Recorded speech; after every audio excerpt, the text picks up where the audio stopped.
She stole from him. At least, that's what the security footage seemed to prove, until Kang Min-ho looked into her eyes and realized the woman he just destroyed in front of his entire board was the one person alive who could destroy him back. The watch wasn't the only thing missing that night. So was his control.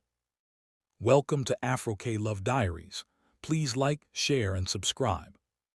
The rain hit the glass windows of Kang Min-ho's 42nd floor office like it was trying to get his attention, but nothing distracted Min-ho when he was hunting. And tonight, he was hunting a thief. The security footage played on loop behind him, grainy and gray, showing a woman's silhouette near the executive vault at 11:47. His chief of security had already flagged her badge number.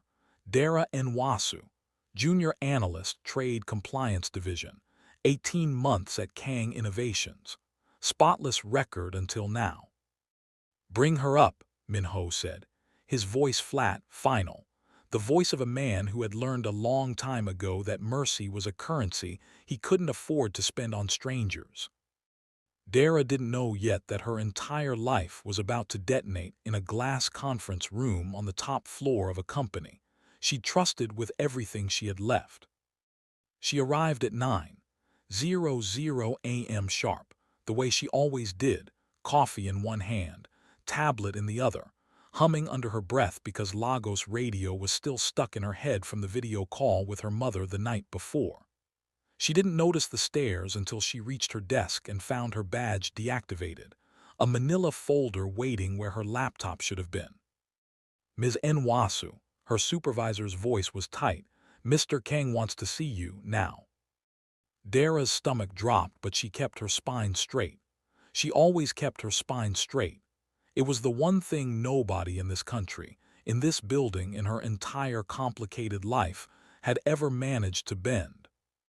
The elevator ride to the 42nd floor felt like descending into something, not rising. When the doors opened, she stepped into a glass office with a view of Seoul stretched out like a kingdom, and a man standing in the center of it like he owned the sky itself. Kang Min-ho was younger than she expected for someone whose name made grown executives sweat through their suits. Late 30s, maybe. Sharp jaw, black hair combed back with precision, a charcoal suit that fit him like a second skin. But it was his eyes that stopped her, dark and assessing, already convinced of her guilt before she'd said a single word. "Do you know why you're here?" he asked in English, clipped, cold, giving her no room. "No," Dera said, "but I imagine you're about to tell me whether it's true or not."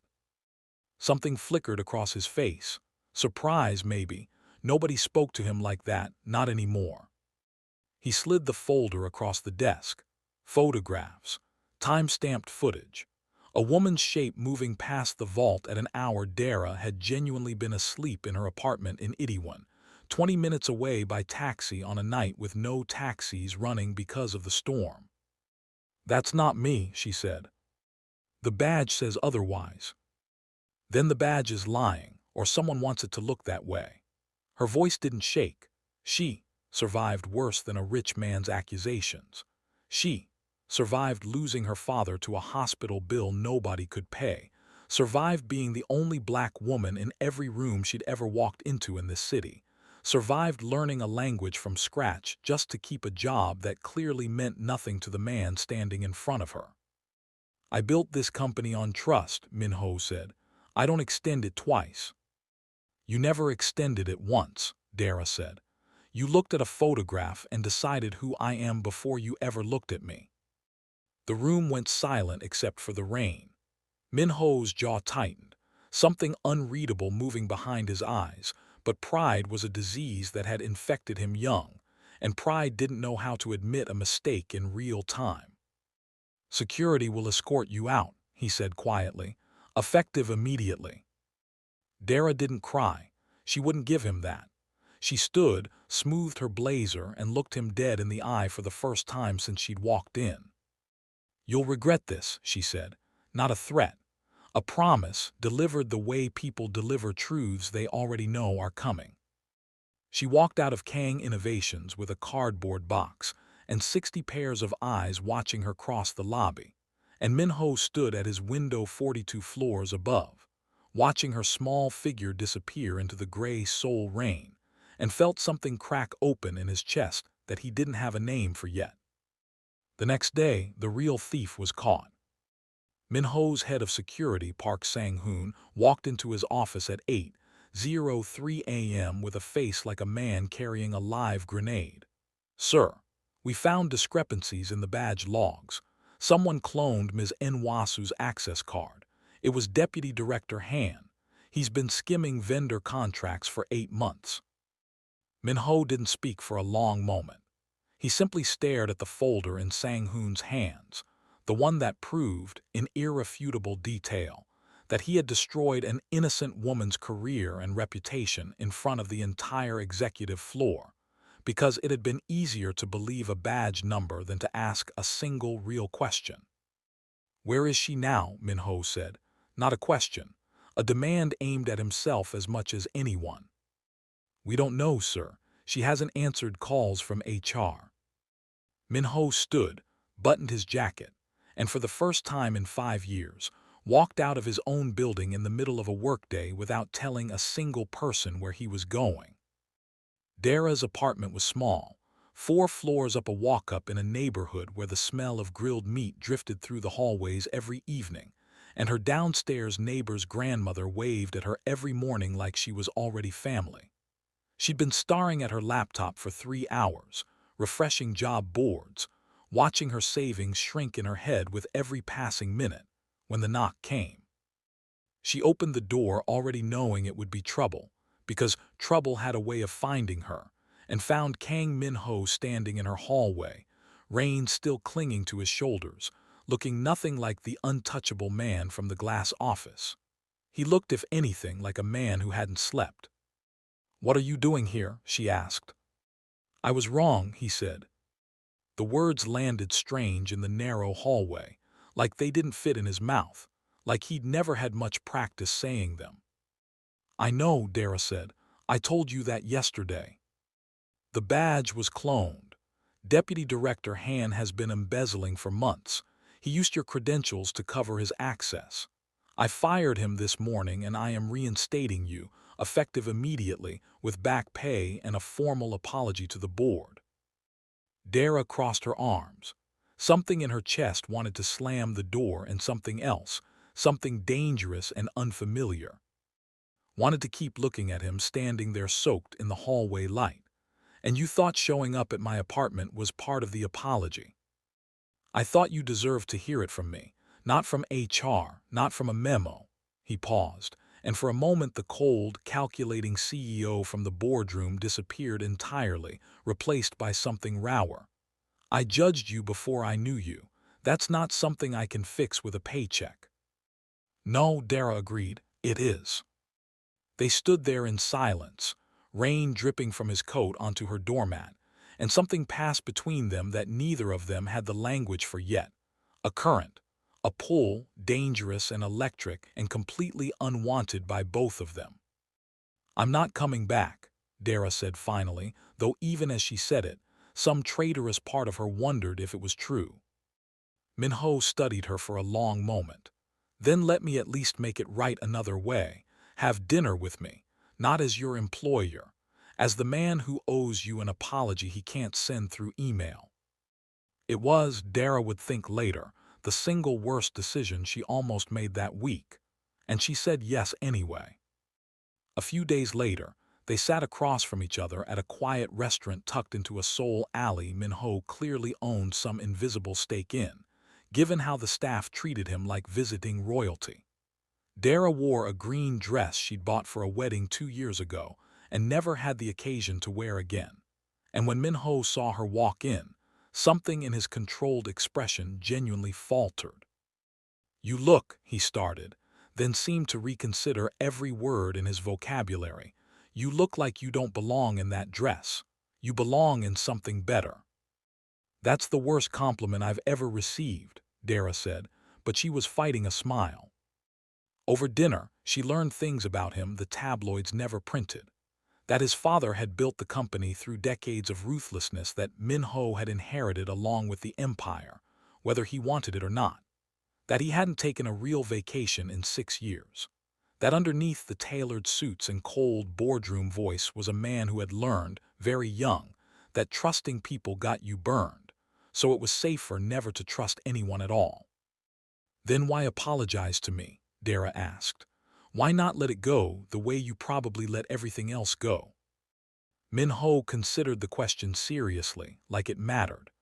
Because when you looked at me in that office and told me I was wrong, you were the first person in years who wasn't afraid of me. I couldn't stop thinking about that. Dara felt heat crawl up her neck that had nothing to do with the restaurant's lighting. Careful, Mr. Kang. That almost sounded like a real feeling. Terrifying, isn't it? He said. And for the first time, she watched him smile, actually smile, not the practiced boardroom version but something unguarded and boyish that made her chest ache in a way she didn't trust.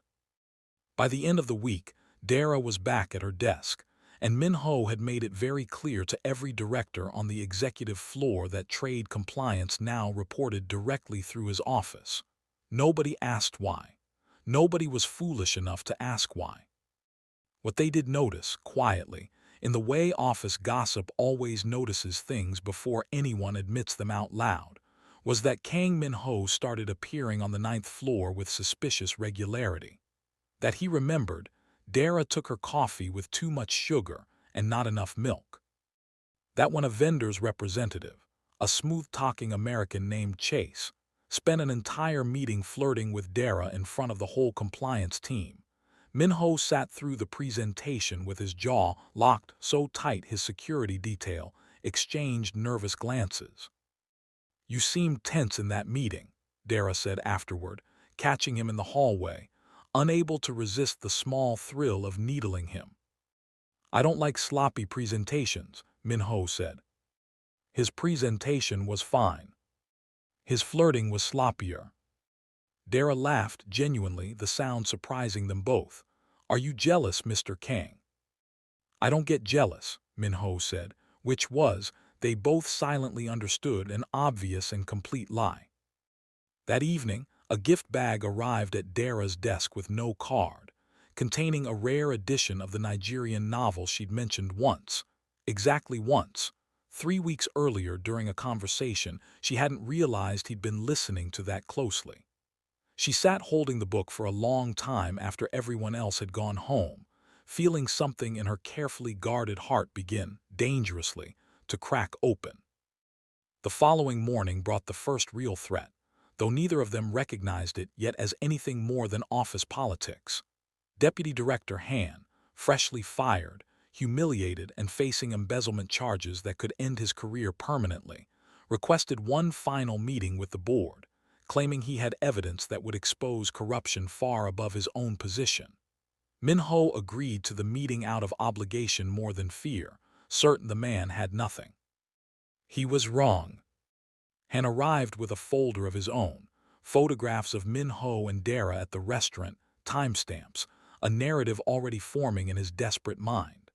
The CEO is compromised, Han told the board, voice shaking with the particular venom of a man with nothing left to lose. He fired an innocent employee to protect his own image, then reinstated her the moment he decided he wanted her. Ask yourselves what else he's covering up to protect his personal interests. The boardroom erupted into murmurs, and Dara, who had been called in to corroborate the compliance timeline, felt every eye in the room swing toward her like a verdict already decided. Min-ho stood, and the temperature in the room seemed to drop several degrees. Deputy Director Han embezzled company funds for 8 months and used a cloned badge to frame an innocent woman for his crimes. That is the only corruption in this room. His voice didn't rise. It didn't need to. Ms. Nwasu's reinstatement was corrected based on evidence, not personal interest. If any of you have further questions about my conduct, you may direct them to legal, and I will remind you that Mr. Han is currently facing criminal charges, not the other way around. The room fell silent. Han was escorted out by security, shouting something about the truth coming out eventually, and Dara sat frozen in her chair, humiliated and exposed in front of the entire board despite having done nothing wrong at all. She left the boardroom the moment it was over, walking fast down the hallway, blinking back tears she refused to let anyone see, and didn't stop until Min-ho's hand closed gently around her wrist. "Dera, don't," she said. Dera me right now. Do you understand what just happened in there? My name, my reputation, everything I've built in this country from absolutely nothing just got dragged through that room because of whatever this is between us." "What?" "I know," Min-ho said, and there was something raw and desperate in his voice she'd never heard from him before. "I know, and I'm sorry, and I don't care what they think. I only care what you think. That's easy for you to say. You're the untouchable CEO. I'm the foreign woman everyone already whispers about in the break room. I can't afford whatever this is." "Then let me protect you from it," Min-ho said, stepping closer, close enough that she could feel the heat radiating off him, close enough that her carefully built walls trembled under the weight of wanting him near and needing him far away at the exact same time. "Let me prove to you that this isn't reckless, that it isn't just pride or guilt, or whatever they want to call it in that room. Because for the first time in my life, Dera, I don't know how to walk away from something. And I don't want to learn how." The hallway was empty. The rain outside had turned to a hard, steady rhythm against the windows, and for one suspended, breathless moment, neither of them moved, caught in the terrifying gravity of everything they'd been trying not to feel. That evening, at his request, she agreed to one more dinner, this time at his penthouse instead of a restaurant, a boundary she knew she was crossing even as she stepped through his front door. The penthouse was exactly what she expected, and nothing like it at all, cold marble and glass on the surface, but scattered with small, unexpected things. A worn photograph of a woman who must have been his mother, a shelf of paperback novels that didn't match the sterile decor, evidence of a man who had built armor around a heart he didn't know how to show anyone. "You didn't have to do this," Dera said, standing near the window, looking out at a city that had never once in 3 years felt entirely like home to her. "I wanted to," Min-ho said, standing close behind her, not touching but near enough that she could feel the restraint in it, the deliberate distance he was keeping because some part of him understood exactly how fragile this moment was. "I keep telling myself I should let you go, that whatever this is will only complicate both our lives. And then I see you, and every reasonable thought I've ever had disappears." Dara turned to face him, and the air between them changed, charged, inevitable. "This is a terrible idea," she whispered. "The worst," Min-ho agreed, his voice low, his eyes searching hers for permission he refused to take without. "You fired me for something I didn't do. I know. You let your entire board humiliate me this morning. I know that too. And I still can't stop thinking about you," Dara admitted, the words escaping before she could stop them, honest in a way that terrified her more than anything Han's folder had contained. Min-ho's hand came up slowly, giving her every chance to step away, and cupped her face with a gentleness that didn't match anything the business world knew about Kang Min-ho. "Then stop fighting it," he murmured, "just for tonight."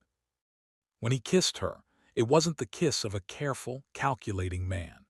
It was hungry and searching, and full of every unspoken thing that had been building between them since a rainy hallway and a folder full of lies.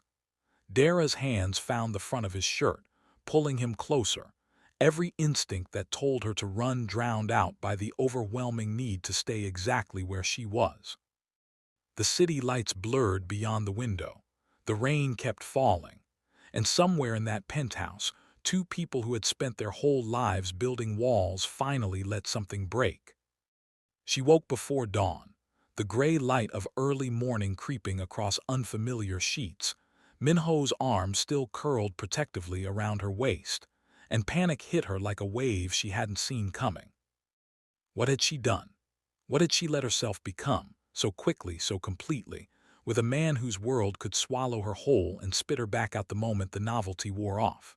She thought of her mother back in Lagos, of every warning she'd given herself since arriving in Seoul about never depending on anyone who held more power than she did.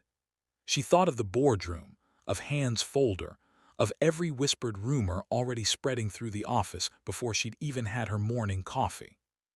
Carefully, she slipped from the bed, gathered her clothes in the dark, and left before he woke, before he could see the fear written plainly across her face, before she had to explain that she was terrified he would wake up regretting everything, terrified she was nothing more than a passing storm in the life of a man who owned skyscrapers. By the time Min-ho woke to an empty bed and a city waking up around him, Dara was already 3 neighborhoods away, sitting on her own narrow bed with her knees pulled to her chest, wondering if she had just made the biggest mistake of her life, or if walking away from him this morning was the mistake she would spend the rest of her life regretting. End of Batch 1. Batch 2 continues immediately with Min-ho discovering her absence, danger closing in from a rival syndicate connected to Han's fall, a kidnapping threat against Dara, Min-ho's all-out fight to protect and win her, and the story's resolution.